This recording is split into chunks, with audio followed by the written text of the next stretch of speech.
Pada tahun 2015, seorang memposting di 4chan dan menanyakan pertanyaan yang cukup sederhana. Apa hal yang paling keren yang pernah Anda lihat di Deep Web?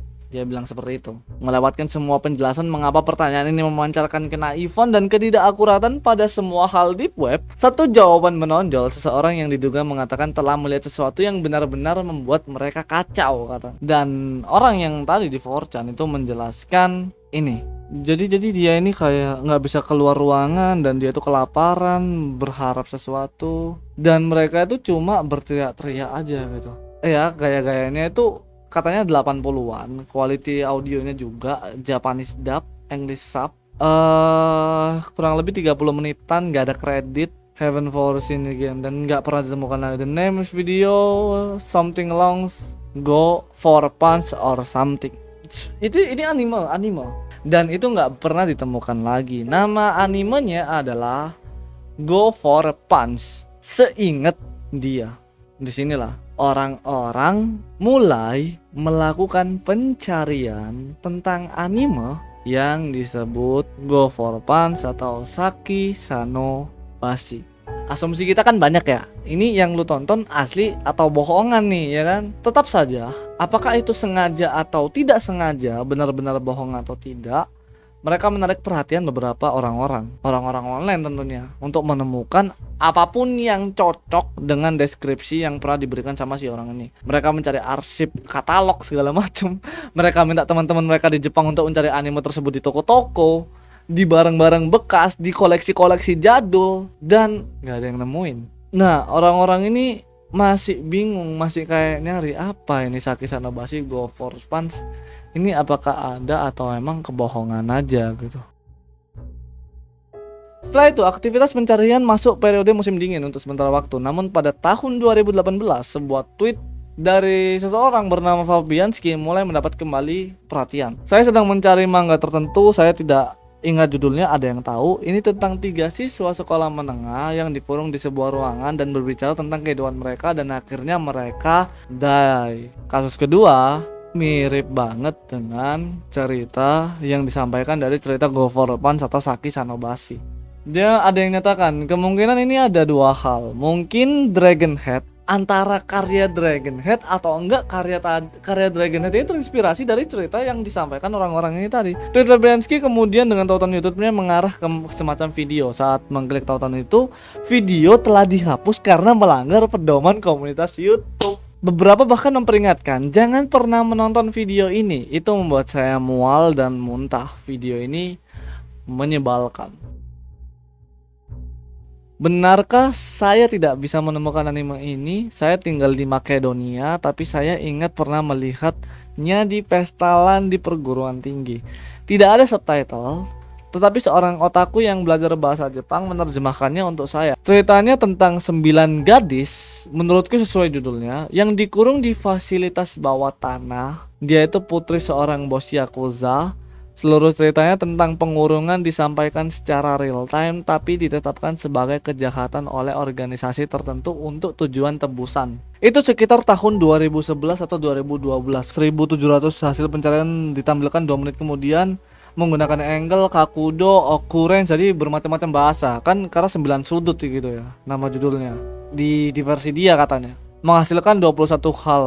Di antaranya file terkomperensi bernama Mama Yonga Random berisi gambar berikut. Nah, yang menjadi pertanyaan, siapa yang mengunggah file seperti itu dan tujuannya untuk apa? Berbagai spekulasi pun bermunculan tentang detail gadis ini. Namun situasinya berlanjut lama tanpa bukti kuat untuk mengkonfirmasi atau menyangkalnya. Namun setelah itu, pengguna Reddit bernama Fortest22 mengidentifikasi anime tempat gadis ini muncul. Anime ini adalah OVA dari Gakko no Kaidan, kayak yang udah aku sebut tadi, yang dirilis pada tahun 1996. Dan gadis itu dikatakan sebagai hantu yang muncul di sana.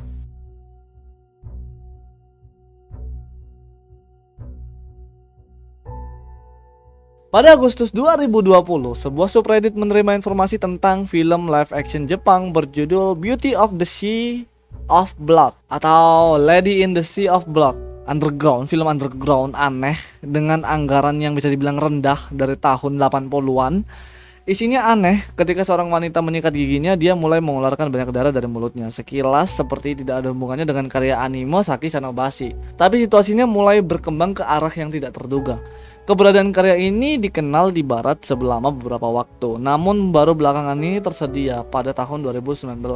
Sebuah situs bernama Twisted Anger yang berspesialis dalam karya horor underground memperoleh salah satu dari 3 kaset yang dikonfirmasi karya tersebut. Sebelumnya hampir tidak mungkin untuk didapatkan. Selain itu, karya ini adalah yang kedua dari rangkaian 5 karya dan 3 karya lainnya masih belum diketahui lokasinya. Jika situs ini tadi, Twisted Anger, bisa mencari hal-hal semacam karya yang hilang itu tadi, mungkin dia ini punya petunjuk tentang Saki Sanobashi. Pikiran orang-orang seperti itu, dengan harapan ya dia bisa mencari gitu. Di salah satu tim pencarinya itu namanya Chris Abel, mencoba menghubungi situs tersebut secara langsung. Untungnya reaksi dari pihak tersebut itu positif gitu, dan tampaknya mereka bekerja sama untuk pencarian yang namanya Saki Sanobashi.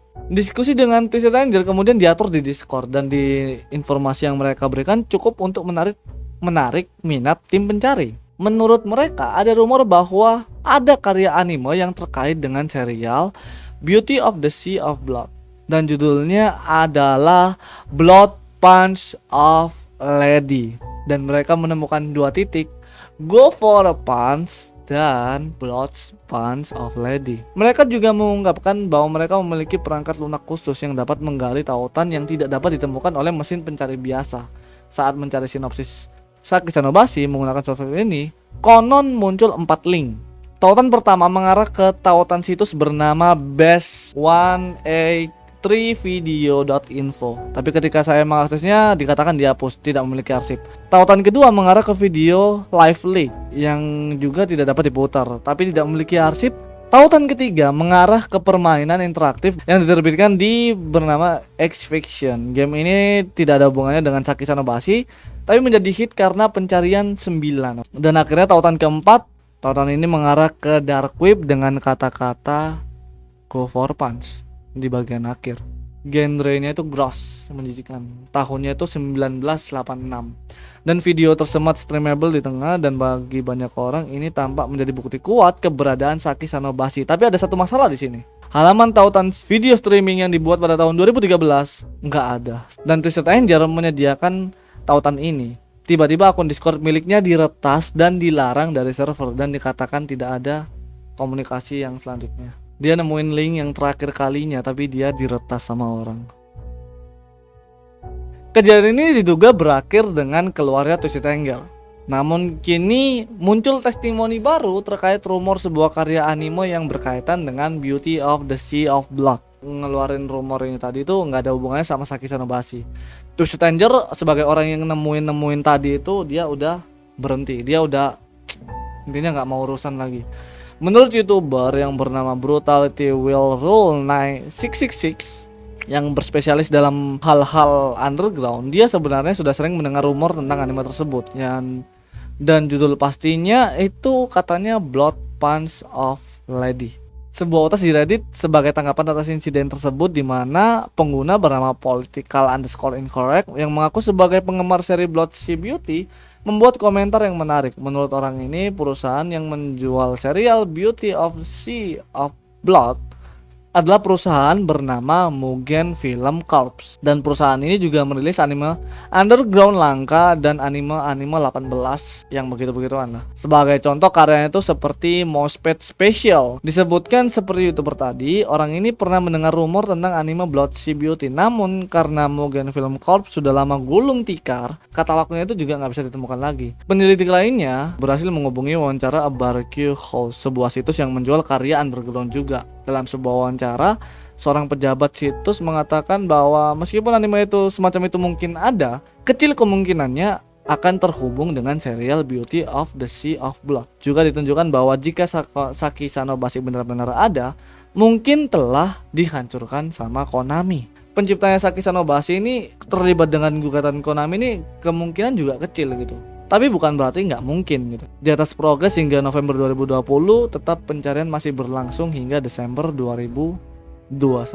Belum jelas apakah sampai sekarang Saki Sanobashi benar-benar ada. Kalaupun memang ada, juga tidak diketahui apakah masih ada dalam keadaan bisa dilihat gitu. Sampai saat ini Saki Sanobashi menjadi anime nomor 1 yang nggak bisa ditemukan oleh siapapun.